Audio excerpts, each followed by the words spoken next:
Ассаламу алейкум, урматтуу биздин каналдын көрүүчүлөрү. Алдыңыздарда электромобиль тагыраагы BMW iX кроссовер. Көрүп турасыздар, бир караганда жол тандабаска дагы окшоп көрүнөт. The X 100% электрик деп эшигине жазып коюптур. Чындыгында сыртынан көрүнүшү аябагандай кооз, мыкты дизайн менен иштелип чыккан. Алдыңкы бөлүктү дагы көрүп турасыздар. Парниктер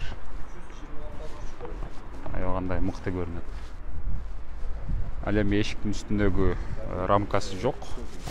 Жанагы Subaru унааларына окшоп. Салон дагы аябагандай мыкты, көрүп турасыздар. Электропакет бардыгы. Мен эми башкаруучу панелге отурайын. Өзгөчө рульга дагы баа берсеңиздер болот. Рульдун көрүнүшү спорт унааларыныкындай болуп башкача, дизайны дагы тегерек эмес, бир караганда 4-3 тукка дагы окшош. Так, урматтуу көрүүчүлөр, мен эми ушул сиздер көрүп турган BMW iX кроссовер тууралуу толук жана керектүү маалыматтарды мына ушул автоунаа сатуучу салонунун кызматкерлеринен сурап билип берейин. Арт жагын бир сыйра көрсөтөм сиздерге. X-Drive 40 деп жазып турат. Так. Ассаламу алейкум. Алейкум ассалам. Кандайсыз? Бул менче Кыргызстанга биринчи жолу келип аткан унаа болсо керек. Албетте. Жок, биринчи жолу келди. Машина жөнүндө айтсаңыз, деги эле бул каяктан келген, кандай машина? Бул унаа BMW-ныкы. Германиядан келген. Германия. Прямой Германиядан келет. Бул болсо электромобиль. Бунун болсо салмагы 2,5 тонна.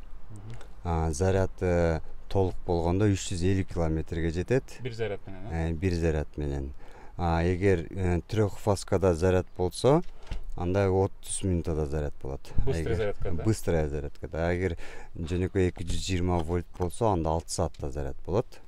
6 саатта толот. Машинанын аттын күчү 326 киловатт болсо 76 киловатт. Ошондо жалпы аккумуляторго 76 киловатт электр тогу батат деп айтасыз. Туура. Ошондой. Унаанын салмагы канча? Унаанын салмагы 2 тонна 400 килограмм. Бул болсо полный комплектациясы болуп эсептелинет. Буда панорамасы бар. Үстүндө ошондо булуттар көрүнөбү кандай? Бул үстү полный толук ачылат. Так, бул жак скорость окшойт. Бул старт-стоп. Жүргүзүп өчүрө турган. Ключ кенде почти ошондо. Мына чип. Старт-стоп. Бунун скорость салынат. Мына парковканы ise машина өзү токтойт. Аркага кылганда кайсыны басабыз? Аркага кылганда эле тормоз тесип туруп, мынаны алсаңыз, мына R, D. Будан жанып туруп өзгөрүп өзү жанып көрүнөт азыр. Мына. Так, машина жүрдү ошондо. Жүрдү. Бирок билинбейт го. Электромобиль да, мотор жок буда. Азыр заднийге түштү. Мына задний R жанат. Дга түшөт. Ошону эле бир басып койсо, аркасы токтогондо пнеси өзү токтоп калат. Демек, буда камера да бар окшойт, алдаркы. Камерасы бар. Полностью 0 жерде заряд көрсөтөт, азыр 100% зарядда турат. Заряд 100%. Противоугольный сигнализациясы бар. Бардыгы ушул панелден көрүнүп турат. Бардыгы панелде айтып турат машина өзү. Спидометр ушул жакта сиздерге. Спидометр алдында бүт нерселери. Эшикти болсо мындай жөнөкөй унааныкындай ачпайт, муну эле басса Кнопка менен. Кнопка менен өзү ачылат. Руль өзү көтөрүлүп берет. 0 жерден регулировка кылат. Сиденияны. Сиденияны регулировка кылат. 0 запоминающий. Бул баягы эмеге окшоп көрүнөт го, мындай баалуу ташка окшоп. Бул BMW-нын өзүнчө бир эмне дейсиз, кандай өзгөчөлүгү да. Башка машиналардан өзгөчөлөнүп чыгарылган. Подогрев сидения бар ошондо. Подогрев сидения, руль, лобовой подогрев. Бүт нерсеси бар. Бул жак колонкабы? Бул жер колонка. Колонканы түсүрөт. Колонкасы дагы өзгөчө экен, көрүп турасыздар. Торпеда дагы башкача дизайнда жасалган. Алды жагы бир аз уштуураак болуп. Булар печка менен неме окшойт, кондиционердин эмеси. Полностью. Мына жерде бүт спортивный режим тандаса болот. Эффективный и персональный. Тандап ушулар менен кылса болот. Эконом режим бар? Эконом режим жок. Ушундай. Урматтуу көрүүчүлөр, эми ушул унаа жөнүндө айтсаңыз, бул качан келди Кыргызстанга? Бул Кыргызстанга быйыл келди. Быйыл келип, бизге болсо мына 30 март күнү Касиет ресторанында открытиясы болду.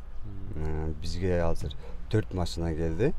BMW электромобиль, BMW X7, андан кийин Land Cruiser 300 келди. Жакта турат. Land Cruiser 300. Андан кийин Kia Sorento, ал чистый корейский. Азыр мына ушул BMW iX деп айтып атпайбызбы? Мунун баасы баарына кызык болуп атат да. Именно ушул сиз тарткан комплектациясы 127 000 евро. Элдер бардыгы неге доллар эмес евро дейт. Дегенде Германиядан евро менен алышат.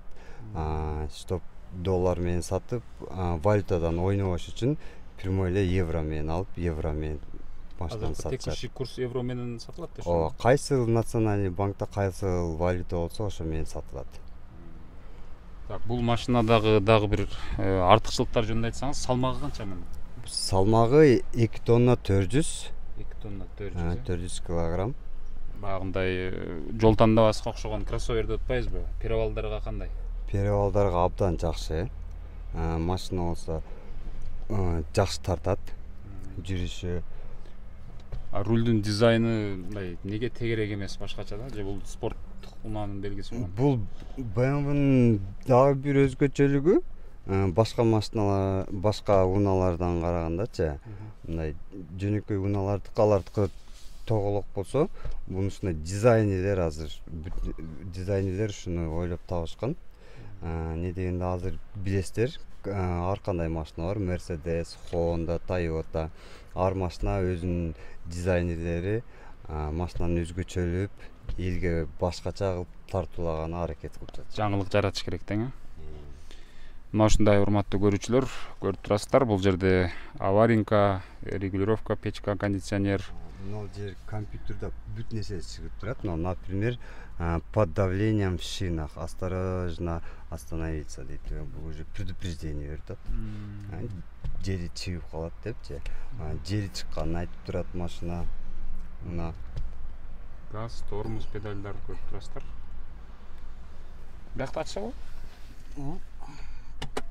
Кнопка менен. Бул да кнопка менен ачылат экен, көрүп турасыздар.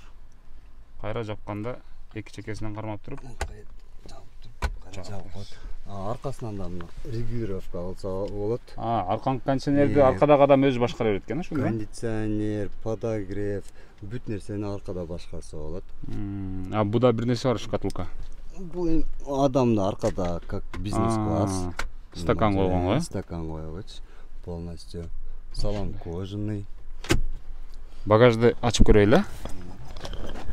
Азыр мен машинадан түшүш үчүн бул жердеги кнопканы бассам ачылат.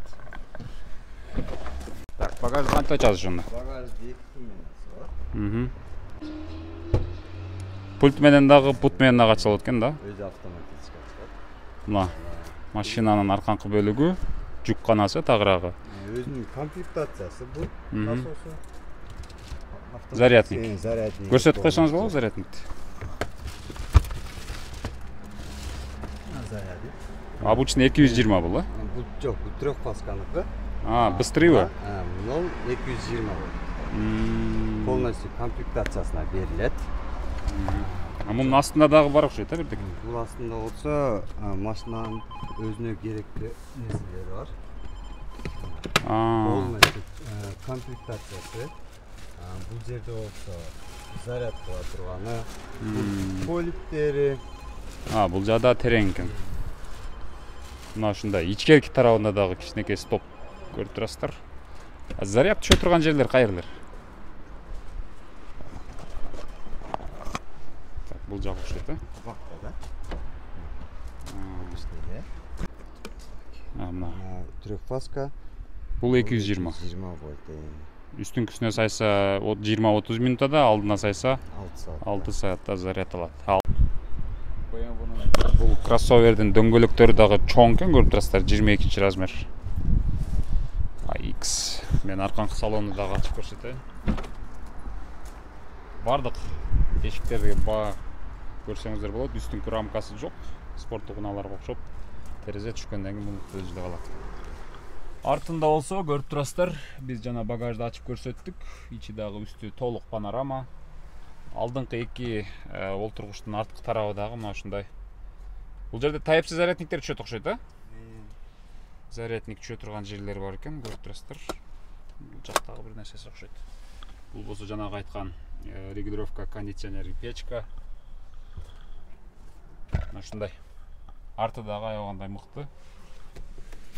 Тургузуп койсок артына 3 адам батат. Мына ушундай BMW iX кроссовер, электромобиль. Баасы 127 000 евро. Максималдуу комплектация, өзүңүздөр көргөндөй бардыгы электрондошкон. Мага өзгөчө мына бул сиденьяны көтөрүп түшүргөн, баалуу ташка окшогон нерселери жакты. Мына ушундай сиздерге биз BMW iX электромобиль тууралуу маалымат алып бергенге аракет кылдык. Негизи эле бул унаанын түзүлүшү, көрүнүшү, өзгөчө жасалган дизайны баа берсеңиздер болот. Алды дагы башкача типте жасалган. Тагыраагы Кыргызстанда биринчи жолу Кыргызстанга мына ушундай BMW унаасынын электромобили BMW iX моделиндеги унаа келип олтурат.